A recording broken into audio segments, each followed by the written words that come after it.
Hello, everyone. Thank you for joining us today for this Brunch and Learn virtual webinar. I am Taylor Smith. I am the Disaster Recovery Specialist for the Disaster Preparedness and Recovery Department for Town of Superior. And I'm excited to announce that we are in partnership with David Garcia from Boulder County Parks and Open Space. And he's going to be talking to us about wildfire mitigation on ditch corridors and waterways. So just wanted to let everybody know that I am recording this webinar and I will be uploading it to our video library. So for whatever reason you have to leave early, you can always access it at a later date. Also, feel free to put your email in the chat box if you want to receive an email after this webinar, and I can email you the link and information as well. So, David, take it away. Thank All you. right. Well, I figured I would just start with showing my face and and saying welcome and thank you for being here. Although I am quickly going to start sharing my screen. Let me make sure I can still do that.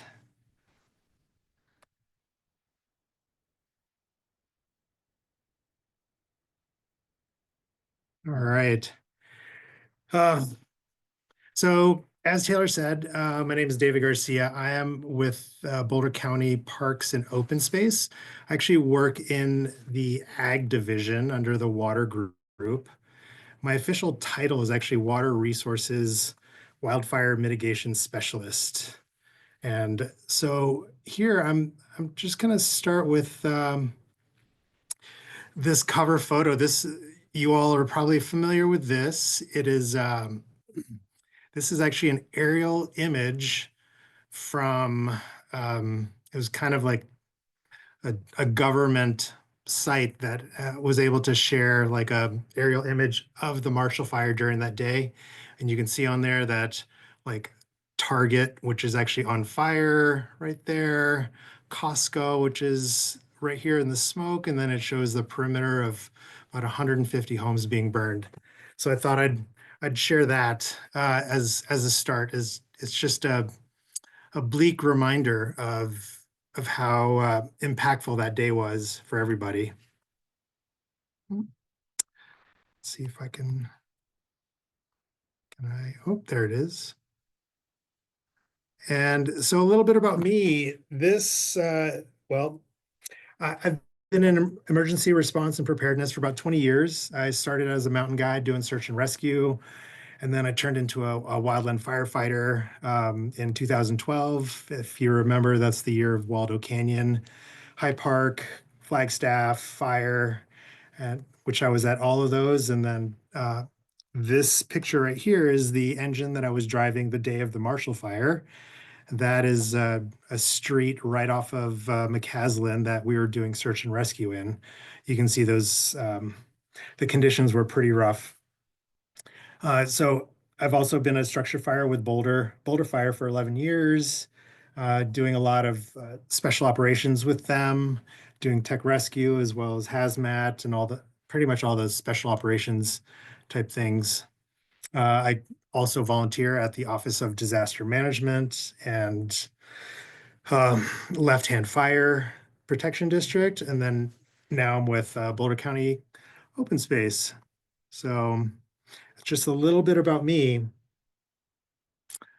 So today, we are going to be talking a little bit about mapping and the risk modeling and how to make sense of all that stuff. And then we'll talk a little bit about mitigation strategies along waterways and ditch corridors, the CWPP funding sources, and then collaboration. This is definitely, there's a lot to talk about. Oops, sorry. In this. And so I'll try to go fast or without going too fast. If you have a question, feel free to ask, but otherwise I'll just keep going. Allison, I see there's some stuff in the chat already. Yes, Um, there's one participant who can't see your slides for whatever reason, but I have another participant that can see the slides. So I'm just not sure how ah, to fix that problem. interesting. I mean, it says I'm screen sharing. I can stop and then try to do it again. Can you see it, Taylor? I can, yeah, I'm having no issues on my end. Kathy Jones, are you able to see it?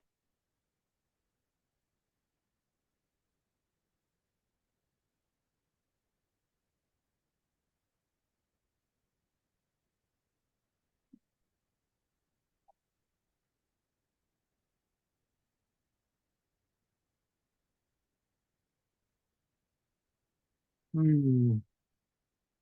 Kathy Jones, it might be on your end. Are you able to click speaker view?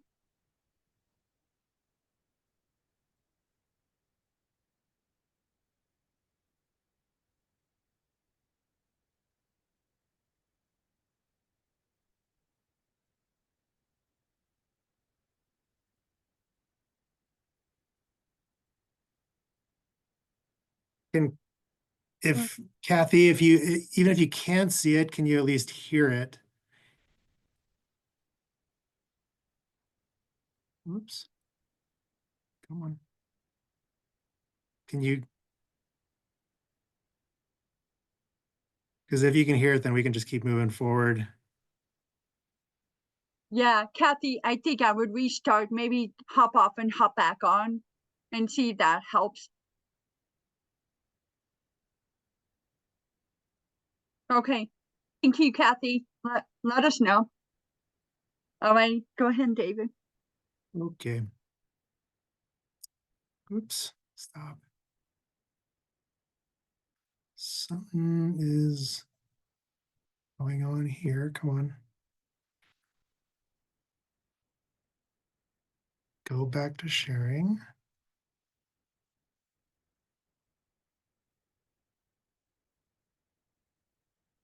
Hmm. It's not letting me do it now. Weird. It says I'm sharing my screen, but Yeah, I still see your slide, your agenda slide is what I'm seeing. interesting. It's in a little micro window. Okay, Kathy can see it now. Okay, great. Oh, Awesome, there I'm it glad. goes. Okay. All right. Sorry about that delay. Taylor, if questions in the chat come up, would you mind just letting me know? And then that way I can, or if somebody raises their hand, Sounds because great. Yeah, as I'm sharing my screen, I can't quite see all that stuff. yeah, no All right. problem. I'll monitor. All right. So as I was saying, we'll talk a little bit about mapping, risk modeling, and then how to make sense of it all. We'll talk about the mitigation strategies that I'm looking into along the waterways and ditches. We'll dive a little bit into the CWPP and then some funding sources out there. And then we'll talk about all the collaboration efforts within the community and then any community resources and hopefully any questions and answers that you all have after that. So let's, oh, come on. Why is it not?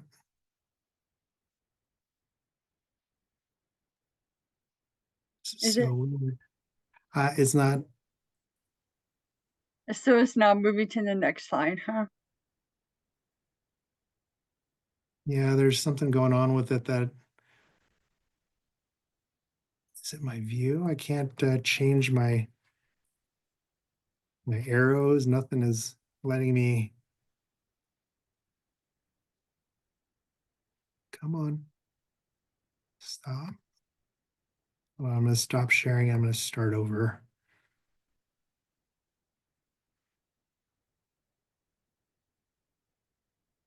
See if this will help.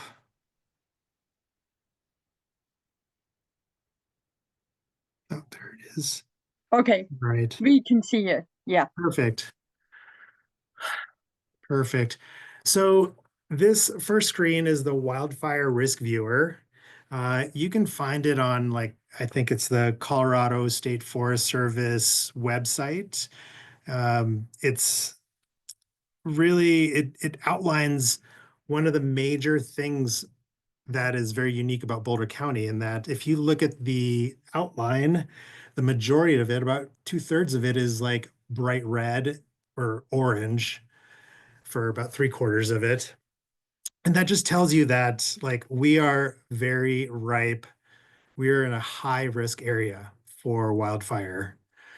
Pretty much out of all the fire sheds within the US, Boulder is in the top 5% for the highest risk of a major wildfire happening. A lot of it is it's basically due to the area, the predominant winds that come through here that brush down from the west down into the valley. But part of it is also the fact that we're just butted up against some big mountains and a lot of forested areas. And as the winds can carry that, it makes a huge difference. So this, I mean, this is a great big picture thing, but really in terms of granularity, you can't really see much. Each of these pixels is about 30 meters wide, like in true in real time. And so it's hard to use this to use as a good modeling source. And so there are a number of companies out there that do wildfire risk modeling, and some are great, some are not. Some are very specific, but this is what we have right here. And then we'll look at something else here. So this is from our CWPP. AOC is area of concern, and these are not necessarily numbered in order of importance, but you can see from here that right up against Louisville and Superior are pretty big ones. And then obviously right at the base of Boulder and then you notice these long skinny ones, that these are waterways. And AOC number 12, that's a waterway. All one of the things we found from the Marshall fires, that with the big winds, the waterways were carrying a lot of the fuel load as the fire was pushing its way towards Superior and Louisville. And so that obviously was a big concern. And with the drafting of the new CWPP, this is kind of outlines some of those findings. So yeah. Let me back up a little bit here and say that, so my position is relatively new, and because so it started in 2022 with the ballot 1A initiative. It was the wildfire mitigation tax. And essentially, when I came on last December, I was handed an empty pallet, and they said, here's what we know. We would like you to create this entire program for the entire county. And we would like you to just focus on waterways and ditch corridors as they come down through the mountains. And it looks simple enough until you start looking into the number of waterways that come through here. And um, I'll show you some statistics in just a minute, but one of the things as I'm going into this is that I wanted to use data to dictate kind of my work plan and my decision making. That way, it wouldn't be biased to say oh, how come you're not doing our area first, and how come you're doing their area first, and all that. And really, a lot of it is based on the data. I'm going to go back one slide here. And I know I said that these aren't necessarily based on in order of priority, but I do notice that. So a lot of my focus area is right here on the Eastern Plains. And so if I was to go, say, like work on number 2 here, if I work on this section that's already near Longmont, it's like it it wouldn't help anybody. And so same thing if I work on here number 15, it wouldn't help anybody because basically I'm focusing on where there's the most impact in terms of initial projects. And so as I look at it, I'm going to focus right here on number 4, the St. Vrain Creek, the kind of the western part of number 2, and then down here number 25 and 12, because that's like the opening for like some of the largest areas. Obviously, number 13 is within the city, and OSMP has some of those areas being covered, but some of the open county areas are not being covered. And that's kind of my big mission right now is to focus on that. And so go back to this slide right here. We'll talk a little bit about some of the mitigation strategies that have been employed and that we're looking at. Some of these are obviously going to go into much greater detail in the CWPP, but for the time being, really what they looked at mostly is that they want to thin out the forest, right? That's the easiest thing. Cut it down, thin it out. The hard part with ditch companies is that they don't own the land that the ditches come through. They just have a conservation easement. So if a tree falls down in the ditch, then sure, they'll take care of it. But if it falls down on the land, it's really up to the landowners to do that. And if it is on parks and open space land that's being leased, then that would be under my scope. But otherwise, if it falls onto private property, then that's onto the property owner. The other thing that you've probably heard of plenty lately is, prescribed burns. We can burn it.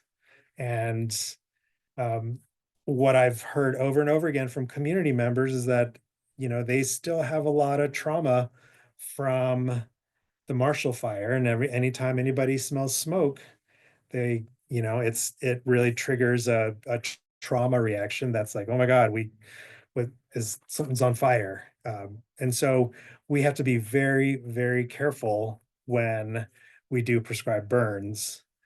The downside of prescribed burns is that it does release a bunch of carbon, and that's not always great for the entire global warming issue, but it does take into account the whole biomass utilization, which is kind of one of the big issues that we're coming up upon. So we can cut down the trees and thin them out, but then what do we do with that after we're done? What do we, if we can't burn it, what do we do with all those slash piles? Um, then so that comes to the next thing is, well, we can bring chippers out there, and chippers are great. However, there is thought that you're just taking fuel and rearranging it into a different configuration, smaller pieces that are all going to be on the ground now. And so that might contribute to more fire, but a lot of people are like, no, that won't. The chips are going to be fine. They're going to help like re-nourish the soil. The chips can be used in roadways to help patch roads. The chips can be used in fields, etc. It is a decent option, but again, it's not kind of the end all. And if you have a tree like a cottonwood that's too big for any chipper, then you have no choice but then to either haul it away or leave it there. Granted, cottonwoods don't necessarily burn as readily as um, pine trees do, lodgepoles and ponderosas, but they will eventually burn. Another another option that we are looking into or is goat grazing or goat browsing to be more specific. Um, Cows graze, but goats actually browse. And the difference there is that uh, goats can be they're not picky, but they will eat their favorite things first. And if they're still left there, then they will continue to browse until it's the thing they like the least, and they'll eventually just eat that as well. But they go in order, and so that's why they browse instead of graze. And everybody loves the goats, and they're really cute, and there's no environmental impact there. The other nice thing about goat grazing is that um, the goats can actually carry little like saddlebags with native seeds in them. So as they go in and they kind of trample down the ground a little bit, the saddlebags actually can have little holes in them to disperse the native seeds. And as they trample through there, it'll just essentially help plant those seeds so we can kind of re-nourish the landscape with more native firewise plants and grasses. And that way it will just help rejuvenate the landscape. And besides, goats are super cute. So um the only downside to goats is that one, they are extremely expensive to have in terms of an operation. Um, they found the local goat herders have found that it's a lucrative business to go into goat browsing for government contracts because yeah, it not only takes a lot of goats, but then it also takes, somebody there watching 24/7 or cameras or and then electric fence and then also like guard dogs to make sure that predators, coyotes or mountain lions or anything won't come and kill the goats. So there are some downsides to that, but goat grazing is definitely one of a great option in terms of mitigation. The one thing is you have to manage them, or else they'll pretty much eat everything to the ground, to the dirt, and we don't necessarily want that. So, lastly, because it's Boulder, um, there are a couple folks that are doing mushroom inoculation. And if you're not familiar with that, that is essentially growing mushrooms in these um, open fields that help break down all of the whether it's the chips or slash piles, etc. Granted, that's a 12 to 18-month process, so it's a long-term thing, but the mushrooms obviously are all natural. You just kind of inoculate these trees and just let them do their thing. And it's pretty fantastic what the folks who are doing this work are doing because they're making specific cocktails, so to speak, for specific types of trees that the mushrooms work better at decomposing. So it, it's pretty incredible. Oops, sorry. Okay, I'm just cruising through here. This is fast. I guess I'll pause. Does anybody have any questions so far about anything that I've mentioned? I'll take that silence as a no. Okay. Um, the CWPP stands for Community Wildfire Protection Plan. And I know you can't click on that link on there, or maybe you can, but that's the link to the State Forest Service that has all the CWPPs in the state. Um, Most recently, Boulder County just completed theirs in 2024, and the whole thing, it's quite impressive at 464 pages. And so the QR code that you see there is for the story map of the Boulder County CWPP.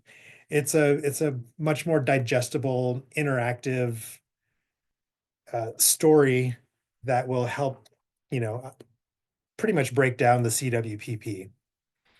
You know, our CWPP was based on the National Cohesive Wildfire Management Strategy, and it's a nationwide um, plan that that incorporates any kind of management, and it's pretty intensive if you ever want to look that up. But the CWPP is based off of that. You can see Town of Superior would be based on the Mountain View Fire Protection District's CWPP, and theirs is 316 pages. City of Boulders is 365. So these are pretty extensive documents that outline all the things that one can do or one can learn about in terms of being protected from wildfire, whether it's mitigation, preparedness, et cetera, et cetera.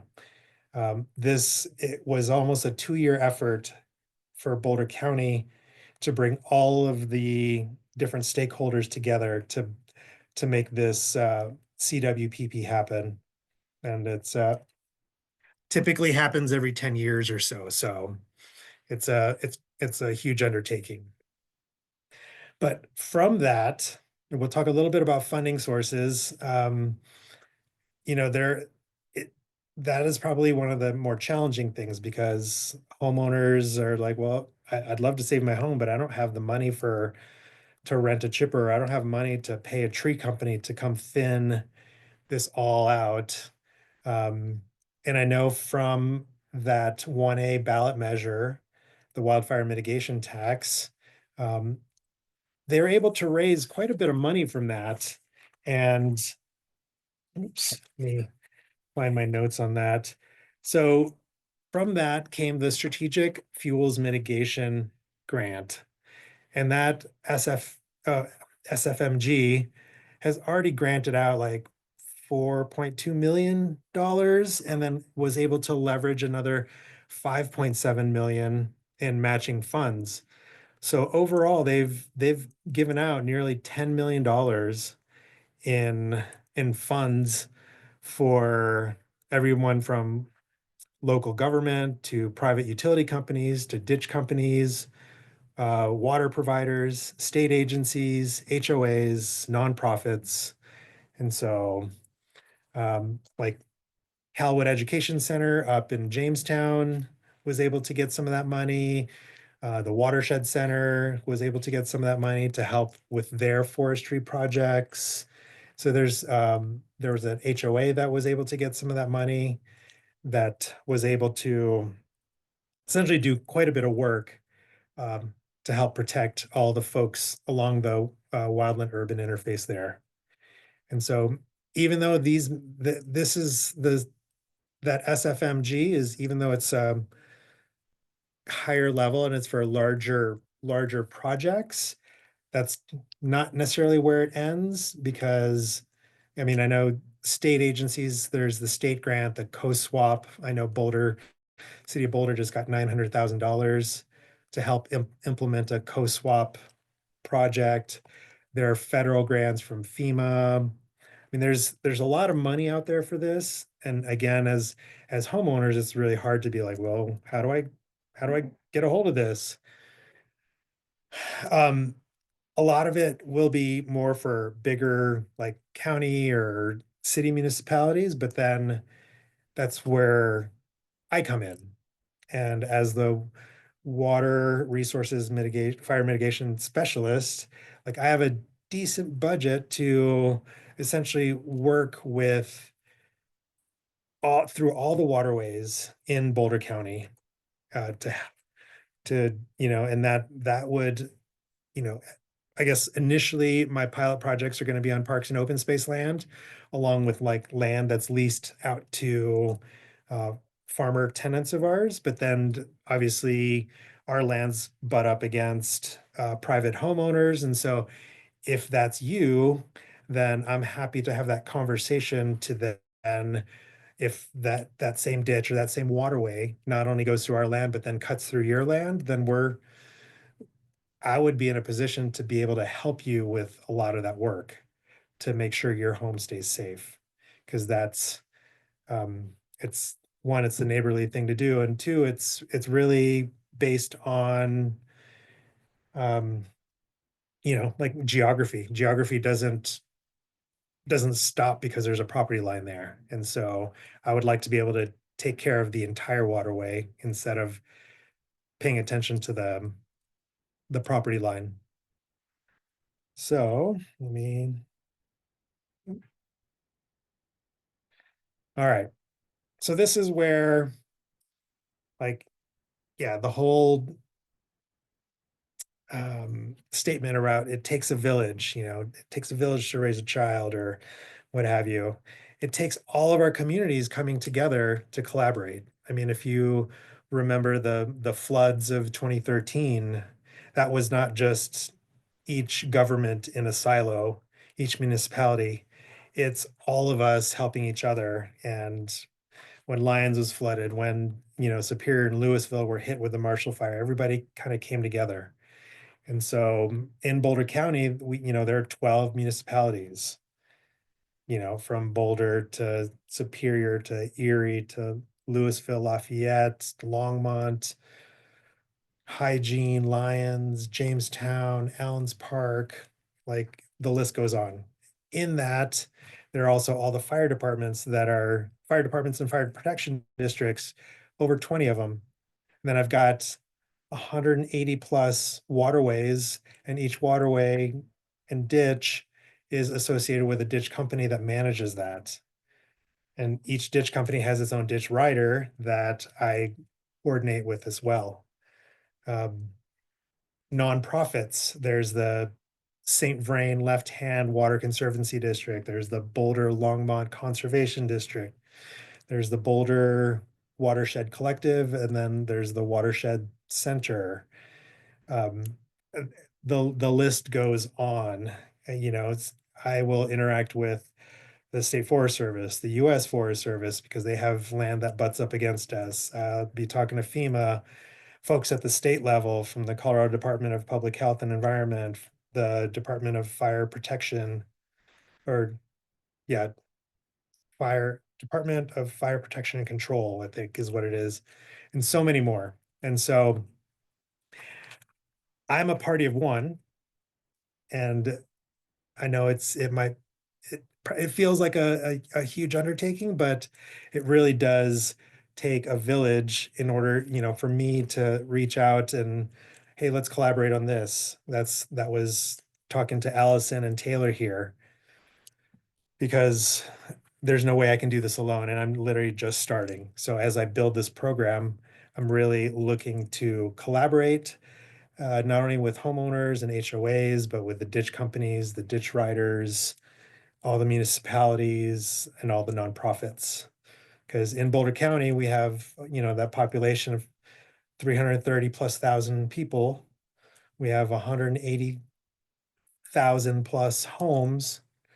And, we have folks like Wildfire Partners, which is a division of Boulder County.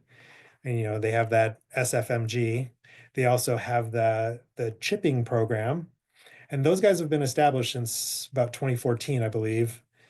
But this program through Parks and Open Space as a wildfire mitigation specialist is brand new. And so I'm putting it out there that, hey, if you have a question, reach out. Hey, if you have an idea, reach out. I'm an open book to this, and I'm doing my best. And ideally next year, I'm going to start bringing on a team of folks to then start helping incorporate some of these. There's a lot of projects to manage, and yeah, and there's a lot of people to kind of coordinate with. So with that, we'll go into these are our pilot projects for 2025 that we're looking into, not in any particular order or level of importance. But right now, you all are probably familiar with the Goodhue ditch and the Davidson ditch, as well as the Hake and maybe community ditch as well. Um, in Louisville, we have the Harney Listoka property and the Mayhofer farm. In those areas, we're looking at using goats for those two. And then we're going to do a combination of things for the Goodhue and the Davidson ditches. And then, which we will be doing a site visit this coming Friday to kind of start those projects. In terms of Hake and Community Ditch, we are still kind of in works with that. Um, Same thing with the Wheeler project, the Wheeler property and the Highland Ditch. So you can see this is a small number of the whole total of 180 plus ditches and and waterways. So it's and there's again still the same issue with, it says numerous, prescribed burns at the bottom, which the sheriff's fire management team has been doing an awesome job with those. They've been out at Hall Ranch a lot lately. They've just been staying busy with these burns when the weather conditions are right. However, again, it doesn't take care of everything. And so we're still left with the idea of biomass utilization that we have a whole committee uh, dedicated to trying to figure this out. Folks from our climate action and resiliency department, as well as folks from wildfire partners, as well as folks from a number of departments to figure out how would we best get rid of all this stuff without destroying the environment. Because right now we have two sort yards for trees that anybody in Boulder County can bring the trees, but who has a huge trailer or a truck that can haul a 60-foot tree, you know? So those aren't always accessible unless you hire a tree company to go do those things. So, and the two lots, the tree yards, sort yards are, one is in Netherland and the other is in Allen's Park. So they're kind of high up um, for most folks. But that's that. And man, I was cruising along here. Um, right there's my contact information. If anybody, again, I'm an open book. I'm happy to talk to folks. I'm happy to come out and do a site visit with anybody, private homeowners or HOAs, etc. If you have a concern around any of that wildfire danger that you would like to potentially mitigate, and we should talk. And if you have ideas around how we can kind of implement some of these programs, I'm happy to entertain those conversations as well. So that was the end of mine. So let's see.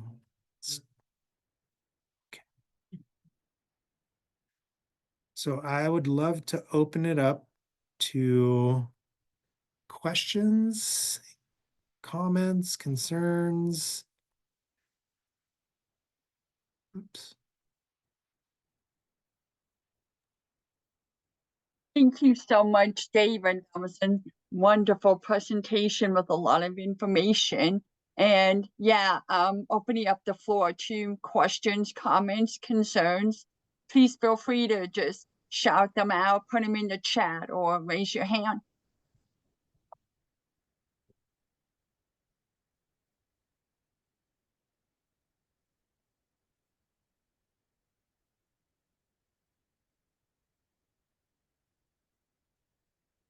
Kevin, what you got? Hey David, long time no see. Mhm. Um, as we all know, because we're in the Superior area, there is some townhomes that are right near the Dirty Bismarck Loop, which is the open space directly west of downtown Superior. They're Yep. up on the hill. Uh, Pretty sure that's an HOA. and I wanted to see, in my experience with wildfire, as we both know, um, why do you think that they might not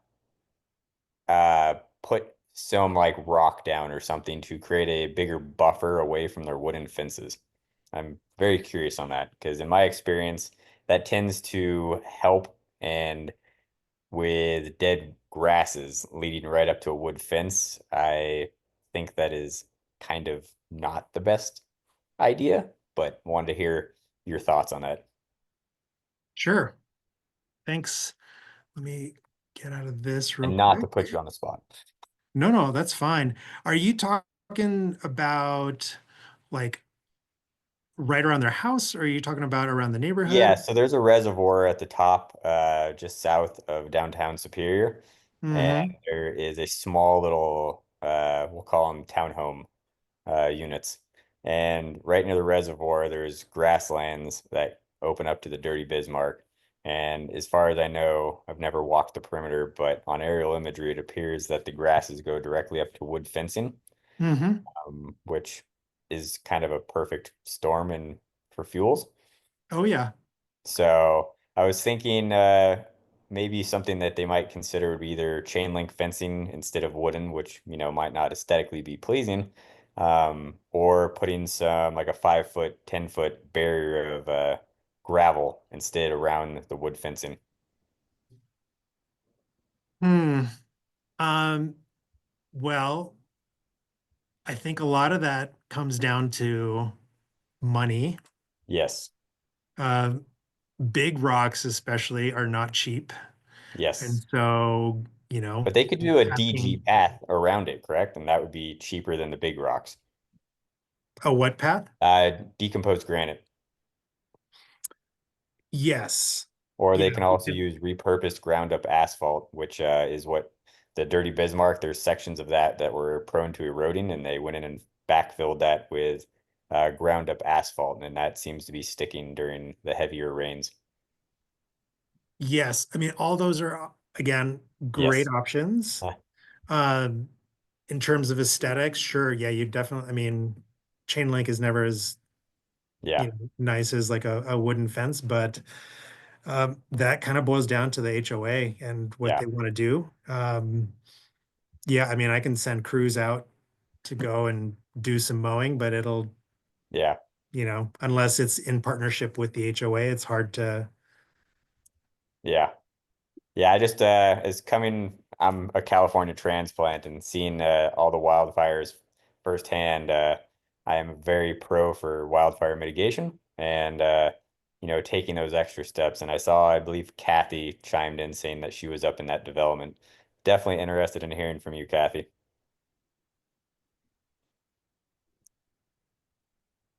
Yeah, hi, and this is Liz Williams. I also live in the Ridge with Kathy. We don't have any wood fencing whatsoever. It's a metal fence.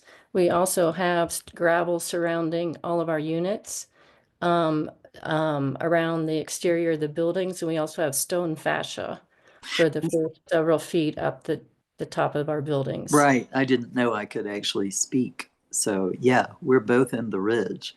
We're both in the HOA, and we do not have wooden fencing. We did suffer a lot, and we are trying to mitigate as best we can. My That's apologies for awesome. that assumption. Yeah, and we have asked Boulder County Open Space, and they have been mowing like around the perimeter. Like we back up, our west side backs right up to a Boulder County Open Space. And Yep. they have been mowing along our metal fence.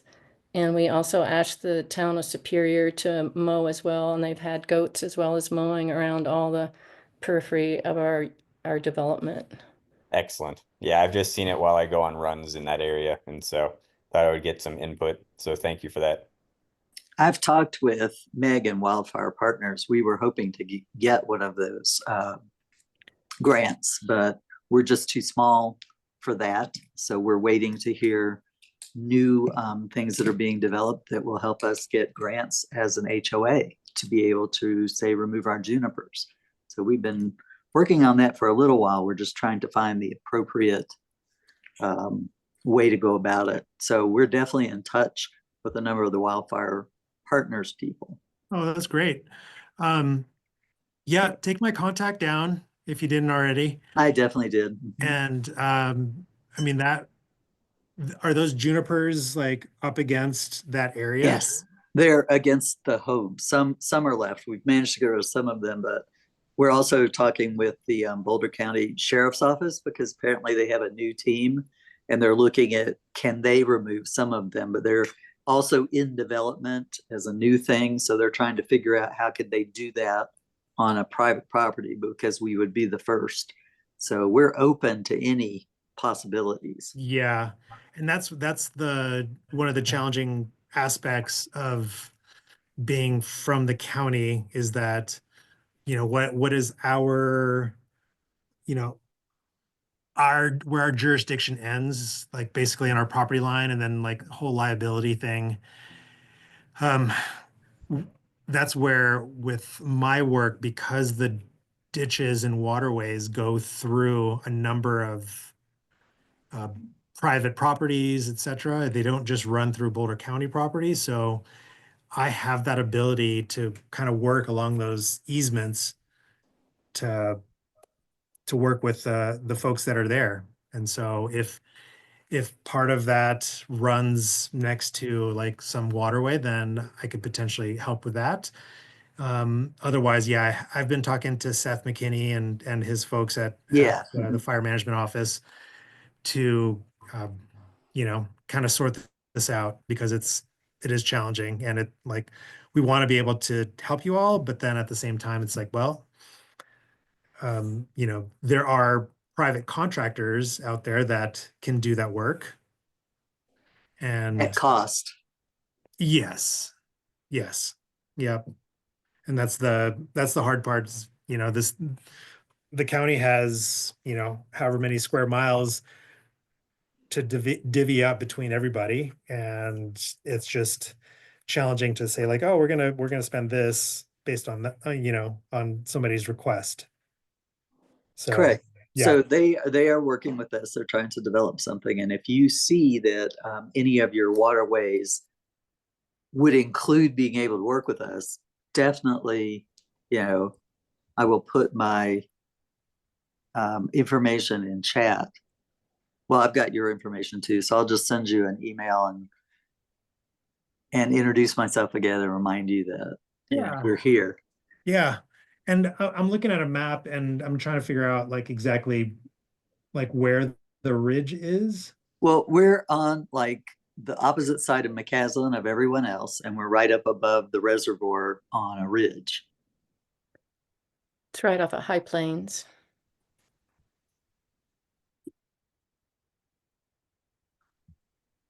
Opposite side of McCaslin. Okay. Yeah, I'll take a look at it a little bit closer and see, but yeah, definitely shoot me an email and we'll see what we can do. Great. Thank you. Yeah, you're welcome. Any other questions? Hi, David. My name's Diana Licker, and let me turn my camera on, maybe. I live in the Sagamore neighborhood over here behind Costco. Okay. You're probably familiar with that area. I was just curious. I think all of the land behind our neighborhood is county property, correct? I think there's an easement, but yeah, I'm just kind of curious, like you guys have plans, mowing plans. I know Superior is using goats, but it seems to be primarily for Rock Creek, and we haven't really heard anything about what's kind of being done on this side of Superior, and if the county's possibly talked to Excel Energy about how they're managing their transmission line is right behind the house. If they're kind of being asked to mow. I do vegetation management for a power company that's not Excel. So yeah, just kind of curious, like if there are thoughts about how we manage the vegetation. And obviously we don't want to go mow in the summer for birds, but the year of the Marshall fire, we had grasses I've never seen native grasses come in like that because of the spring we had. And so maybe there's special occasions that we need to do prescribed fire or mowing or do something to kind of manage that power line corridor back to our neighborhood. So didn't know Yeah, if you had. absolutely. We are, I mean, it's definitely, it's been on my radar Okay. to head out there. I mean, I've already been out there in that kind of area twice, and I'm trying to think specifically if I saw the power lines that you're referring to. Yeah, Excel's got their big, it's like a transmission line like that runs, I think, from Marshall Road all the way south, like almost I think to 128. And Yeah. that wasn't the one that failed during the Marshall fire, but yeah, just trying to kind of figure out how we can protect our neighborhood a little bit better in the future. And That is not on your property, right? That's, no, it's on county, it's on county yeah, property. Yeah. yeah. I I mean, think that will, there's like an easement, and then I think like 100 feet from our neighborhood, it's all county property because we've kind of been told from the town that it's up to the county to manage. I think a lot of land to the west of us. yeah, yep. I mean, as I look on the map, it's like, yeah, that's our green spot. So So, I think people are supportive of all your management, your prescribed burn. I think the last time you guys were going to burn, there was a lot of concern because of the wind forecast, and it oh wasn't yeah, called off until 11 or 10 o'clock the next day. So there are a lot of us that didn't like go to work that day because I didn't want to leave my dog at home. So just uh, anything you guys can do to kind of relieve some of that stress when planning burns. I think people are all for it unless we've got crazy mountain waves coming, which I know you guys yeah, have. So yeah. I was a little surprised that day as well yeah, that they didn't call we it were off like, till too yeah, late. And I was like, I think they were just trying to be hopeful, and but yeah. it was pretty obvious, I thought. So It was kind of scary. Even Nine News was like, I don't know what they're thinking tomorrow. So yeah, we can just I think people will be supportive if it's just planned in a good manner. And I see what you're seeing with the ditches and the fuel in the ditches. So I think it's beneficial to yeah, do that management. So thank you for doing this. Appreciate your yeah, of time course. today. Yeah, anytime. Anybody else?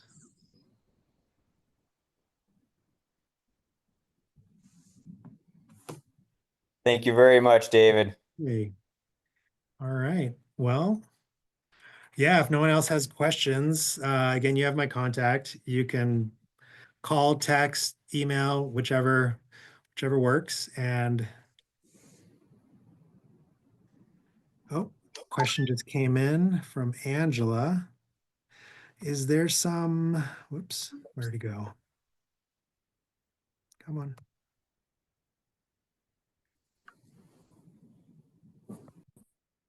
What?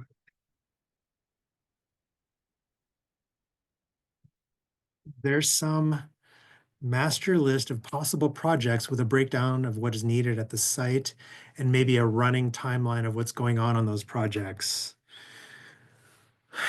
Um, to be honest, there is a master list and it really lives between my ears right now.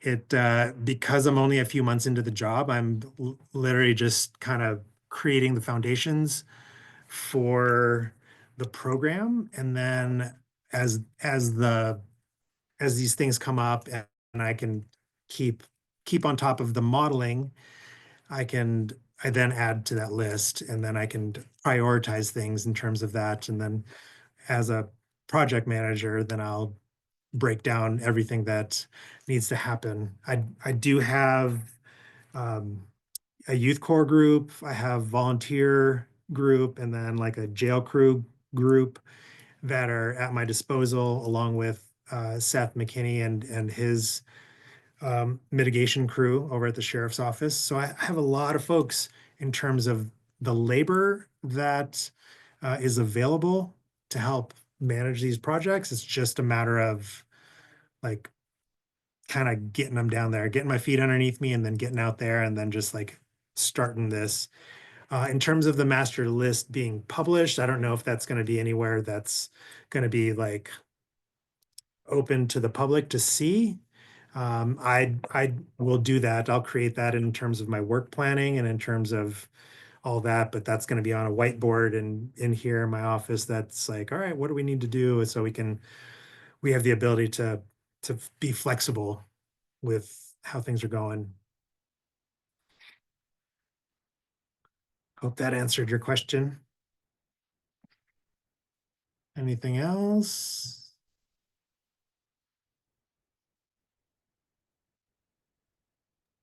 All right.